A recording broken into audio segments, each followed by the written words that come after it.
Bapak, Ibu, saudara-saudari, serta anak-anak yang terkasih,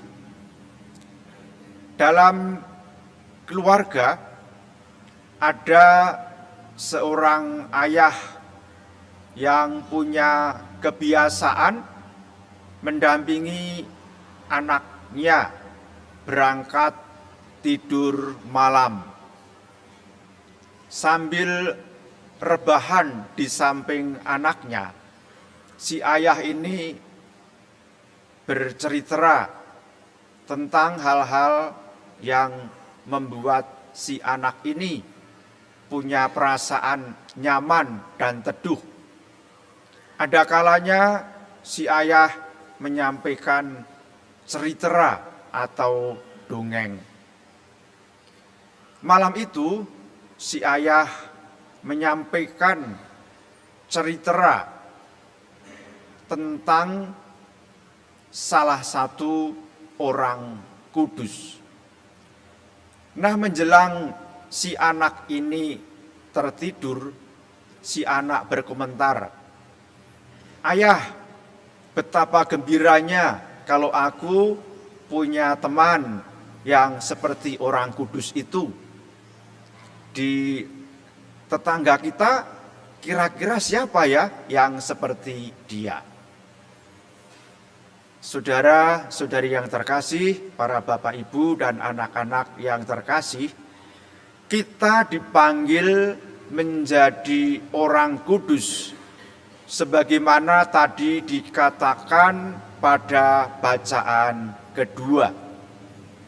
Saya mengganti jemaat Korintus menjadi jemaat di paroki Girisonta.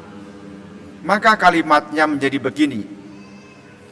Dari Paulus yang oleh kehendak Allah dipanggil menjadi Rasul Kristus Yesus kepada jemaat Allah di paroki Girisonta, yaitu mereka yang dikuduskan dalam Kristus Yesus dan yang dipanggil menjadi orang kudus. Bapak, Ibu, saudara-saudari, serta anak-anak yang terkasih, bagaimana ya perasaanku tadi ketika mendengar kata-kata aku dipanggil menjadi orang kudus? Mungkin ada yang merasa senang karena akan begitu. Mungkin juga ada yang merasa aduh berat. Kalau ditanya kenapa berat?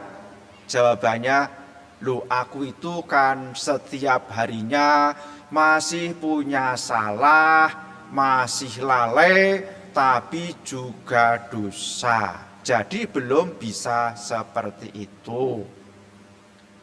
Namun barangkali di antara kita dengan demikian ada yang membayangkan kehidupan orang kudus.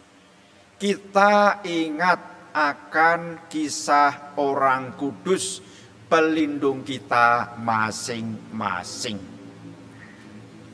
Bapak, Ibu, saudara-saudari, dan anak-anak yang terkasih, kekudusan yang kita renungkan pada pagi hari ini bukanlah sesuatu yang akan terjadi besok atau lain kali. Kekudusan itu kita alami saat ini. Menurut Paus Fransiskus, kekudusan merupakan buah atau rahmat baptisan. Kita yang sudah dibaptis sebenarnya sudah dikuduskan.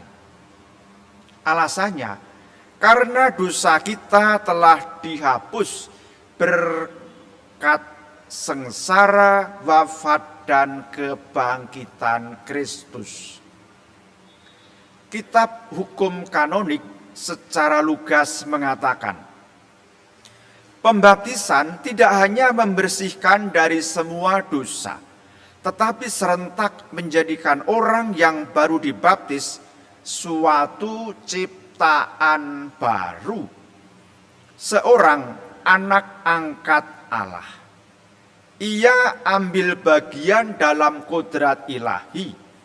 Ia ahli waris bersama Kristus dan menjadi kenisah Roh Kudus.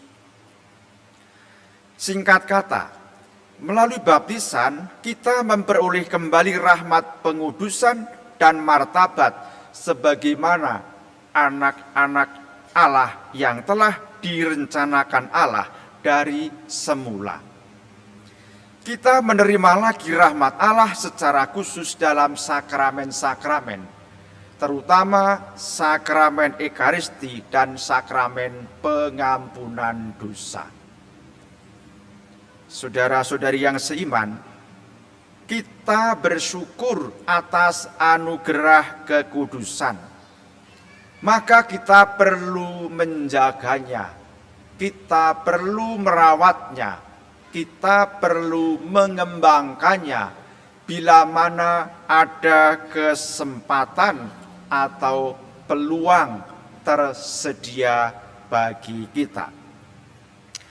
Dalam hal ini kita dapat belajar dari apa yang dialami oleh salah satu orang kudus, yaitu Ignatius Loyola. Saya cerita tentang Santo Ignatius Loyola berhubung saya lebih paham santo ini daripada santo-santo lainnya. Kutipan cerita hidupnya itu begini. Ketika Ignatius menjalani masa perawatan dan pemulihan kesehatan, ia mengisi waktu dengan membaca buku riwayat hidup Kristus dan tentang hidup para kudus. Nah, lambat laun dalam hatinya muncul pertanyaan, bagaimana kalau aku melakukan apa yang dilakukan Santo Fransiskus atau yang dilakukan Santo Dominikus? Barangkali kita juga pernah membaca buku riwayat orang kudus dan kemudian dalam diri kita juga tergerak untuk mengikutinya. Nah, sejak membaca buku tersebut, Ignatius secara bertahap mewujudkan apa yang ia pandang baik dan apa yang ia yakini sebagai sesuatu yang luhur. Saudara-saudari yang seiman, kisah tadi sedemikian khas bagi Santo Ignatius. Namun kita dapat belajar tentang kekudusan dari contoh kehidupan sehari-hari sebagaimana disebutkan oleh Bapak Suci Paus Fransiskus. Bapak Suci menceritakan begini. Ada seorang ibu, ia pergi untuk berbelanja di sebuah pasar. Tak lama kemudian si ibu ini berjumpa dengan rekannya. Mereka berbincang-bincang, mereka tampak akrab dan hangat. Pembicaraannya penuh dengan kenangan peristiwa masa lalu, ada canda, ada tawa. Namun kemudian orang ini mengajak cerita. Ceritanya adalah gosip.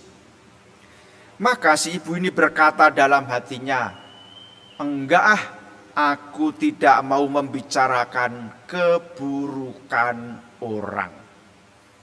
Maka si ibu ini cepat-cepat pergi meninggalkan temannya yang baru saja ditemui di pasar. Saudara-saudari yang terkasih, apa yang dilakukan oleh si ibu ini merupakan langkah menuju kekudusan.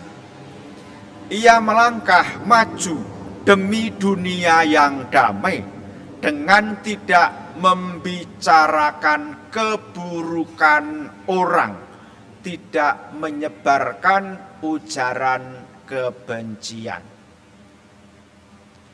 Lalu sore harinya ibu ini didatangi oleh anaknya.